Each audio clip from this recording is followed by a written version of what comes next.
কেউ হিয়ারিং এ যাওয়ার দরকার নাই। হিয়ারিং এ না গেলেও একটা নামও বাদ যাবে না। বাদ গেলে আমার সাথে বুঝে নেবেন, একটা বিএলও কে ছাড়বো না, আর ওকে ছাড়বো না, একটা বিডিও কে ছাড়বো না, একটা ডিএম কে ছাড়বো না, কারো নাম বাদ যাবে না। চালাকি করছে মমতা ব্যানার্জি। যেসব এসআইআর এর নোটিশ দাও দিয়ে মুসলমানদেরকে বলবো এতদিন বিজেপির ভয় দেখিয়েছিলাম, ওটা তো কেটে গিয়েছে, এখন নতুন করে ভোটারদের তোমাদের ইলেকশন কমিশন তোমাদের নাম বাদ দিতে চাচ্ছিল, এই দেখো আমরা রেখে দিয়েছি, তোমরা ভোটটা আমাকে দাও। সব চালাকির মানবেন না, কেউ যাবেন না, অ্যাটেন্ড করবেন না, নাম আমার সাথে বুঝে নেবেন, বিএলওদের সাথে আমরা বুঝে নেব।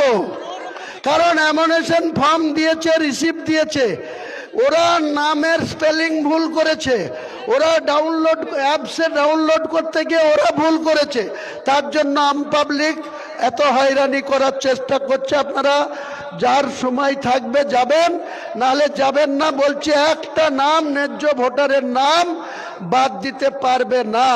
যদি বাদ দেয়, আমি মুর্শিদাবাদের জেলা শাসক থেকে শুরু করে 26টা বিডিও এসডিওদের সঙ্গে রাস্তায় নামিয়ে আনবো, দিয়ে অধিকার আদায় করে নেবো আপনাদের ভোটার লিস্টের নাম।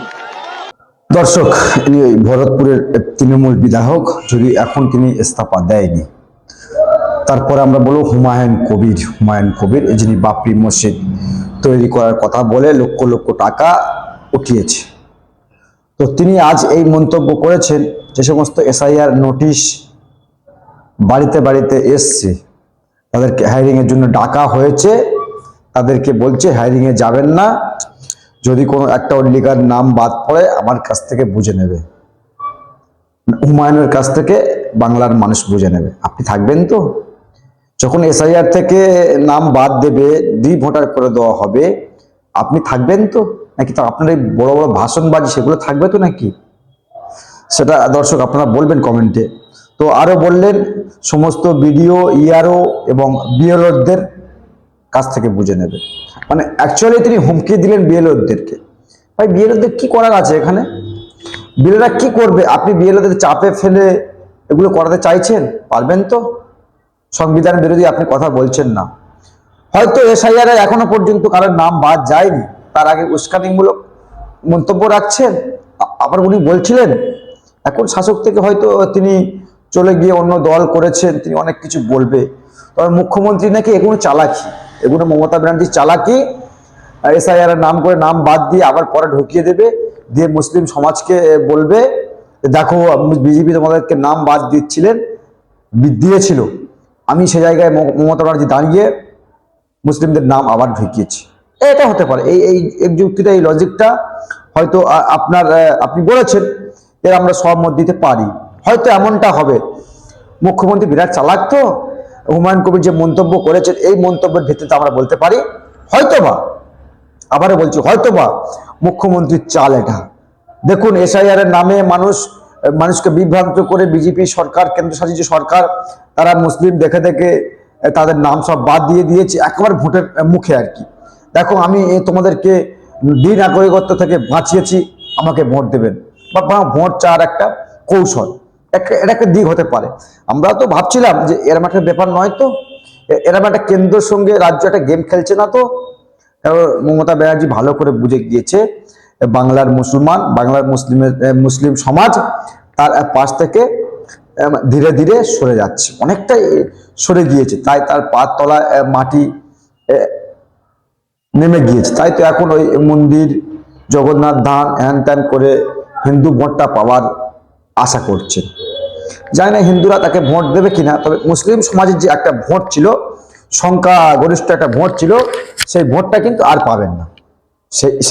সেই সম্পূর্ণ ভোটটা কিন্তু আর ওই তৃণমূলের ঝুলিতে পড়বে না। তৃণমূল সবসময় ভেবে এসেছিল এতদিন পর্যন্ত যে মুসলিম সমাজ মানে, মুসলিম জাতি মানে, মুসলিম ভোটার মানে এই ভোট আমার ঝুলিতে পড়বে, আমার ভোট। তাই তো সব দুদেল গাইদেরকে এরকম করেছিলেন, অনেক কিছু করেছিলেন, সংখ্যালঘু ভাই বোনেরা হ্যান ত্যান সব বলেছিলেন, ইমাম ভাতা টাতা দিয়ে রেখেছিলেন।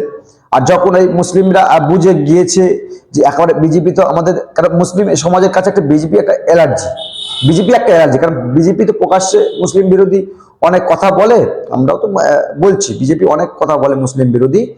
আর ওই তাই মুসলিমরা কিন্তু বিজেপি দেখলে একটা অ্যালার্জি মনে হয় যে বিজেপি মুসলিম বিরোধী দল। আসলে আদবি কতটা সত্য সেটা নিশ্চয়ই আপনারা বলবেন, কিন্তু এই তৃণমূল যে মুসলিম তোষণের রাজনীতি করছে এখনো পর্যন্ত সেটা কিন্তু আর বলতে বাকি রাখে না। যখনই দেখেছে মুসলিম ভোট আমার কাছ থেকে সরতে শুরু করেছে, তারা পা টেনে নিয়েছে। আব্বাস সিদ্দিকীরা একটা তাদের দল তৈরি করেছে, হুমায়ুন কবিরা তারা একটা দল তৈরি করেছে। এবারে মুসলিম ভোট আমার কাছ থেকে চলে যাবে, আর যে ঘরে দুধ দেয় তার মানে দুধ নেওয়া যাবে না। তাই একটা চক্রান্ত করে মুখ্যমন্ত্রী এসআইআর এর নামে বা এই হিন্দুদের বিভিন্ন জগন্নাথ ধান হ্যান তৈরি করছে, এটা ভোট বাক্সে প্রভাব ফেলবে বলে। তো জানি না হিন্দুরা কতটা তাকে ভোট দেবে। তবে হুমায়ুন কবির যে কথাগুলো বললেন, কথাটা কিছুটা হলেও আমরা সহমত জানাতে পারি।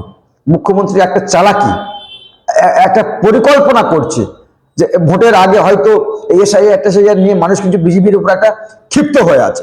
এটাও স্বাভাবিক, এসআইআর নিয়ে একটা বিজেপির উপর মানুষ কেন্দ্র সরকারের উপর ক্ষিপ্ত হয়ে আছে। কিন্তু যতটা ক্ষিপ্ত কেন্দ্র সরকারের উপর হয়েছে মুসলিম সমাজ, কিন্তু মুখ্যমন্ত্রীর উপরে ক্ষিপ্ত হয়নি। মুখ্যমন্ত্রীর উপরে কি ক্ষিপ্ত হয়নি? প্রশ্ন উঠছে তো। 90,000 রাজ্যে এসআইআর এর জন্য অফিসার নিয়োগ করা হয়েছে। আর শুধু 90,000 অফিসার নিয়োগ করা নয়, সেখানে কয়েকশো কোটি টাকা রাজ্যের তরফ থেকে তাদেরকে দেওয়া হয়েছে। আর মুসলিম সমাজ এরা তো সব মূর্খ। মুসলিম সমাজ তো, এই কথাগুলো কেন বলছি নিশ্চয়ই আপনাদের খারাপ লাগবে, মুসলিম সমাজের 90% সব মূর্খ। এরা সব আবেগে ভাসে আর কি। মুসলিম সমাজটা এখন বর্তমান বাংলায় আবেগে সব ভাসছে। হ্যাঁ, মুখ্যমন্ত্রী আমাদের জন্য এটাই করছে, আমরা মুখ্যমন্ত্রী চাইবো না। তো তাই তাদের সহজে বোকা বানানোটা স্বাভাবিক। আর বোকা বানিয়েছিলেন মুখ্যমন্ত্রী, বোকা বানিয়েছিলেন। তো এখন যে হুমায়ুন কবিরা যে কথাগুলো বলছে, মুসলিম সমাজ যদি এটা মাথায় রাখে যে আদৌ এটাই হবে, ওই ভোটের আগে দেখবেন সব ভোটার করে দেবে। মানে গড়ে দেখবেন মুসলিম সমাজ 100%-এর মধ্যে ওই 40%, 50% ভোটার করে দেবে। আর সেই সময়টা মুখ্যমন্ত্রী মুসলিমের মাসিয়া হওয়ার জন্য আসবেন, বলবেন না আমি সব ঠিক করে দিয়েছি, সব ভোটার আবার ফিরিয়ে দেবে। রাজ্যের সঙ্গে যে সেটিং একটা রয়েছে সেটা কিন্তু আমরা বুঝে গিয়েছি। তখন মুসলিম সমাজ ভাববে যে মমতা ব্যানার্জি আমাদের মাসিহা, তাহলে এনাকেই ভোট দেওয়ার দরকার।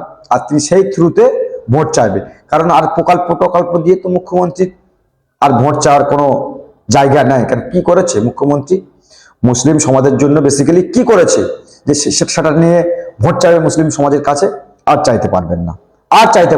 লকআপটাকে যেভাবে তৃণমূলের লিডাররা ওই কবজা করে রেখেছে, ফেরাদ হাকিম থেকে শুরু করে অনেক তৃণমূলের লিডার যারা কবজা করে রেখেছে ওয়াকফ সম্পত্তি।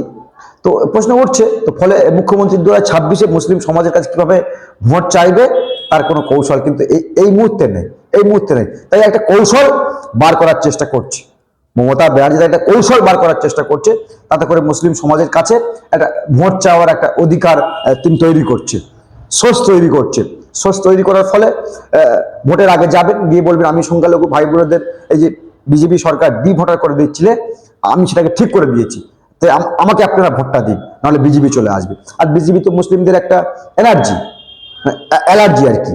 তাই মুসলিম সমাজ হয়তো আবার বোকা বানতে পারে, কিন্তু হুমায়ুন কবিররা বা আরো অনেকে আছে সেটাকে ফায়াস করার চেষ্টা করছে।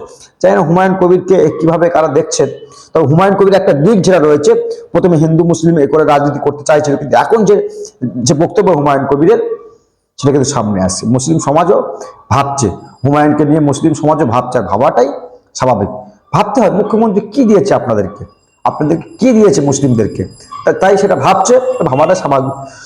দর্শক যা বলার বলবেন কমেন্ট বক্সে, আর নজর রাখবেন আপনাদের কণ্ঠ ইনসাফ টিভিতে।